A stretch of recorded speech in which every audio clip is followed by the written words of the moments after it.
Assalamualaikum warahmatullahi wabarakatuh.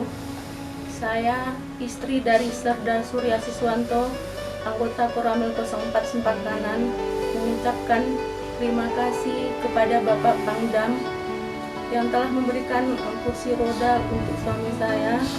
Semoga dengan adanya kursi roda dapat membantu untuk kesembuhan suami saya.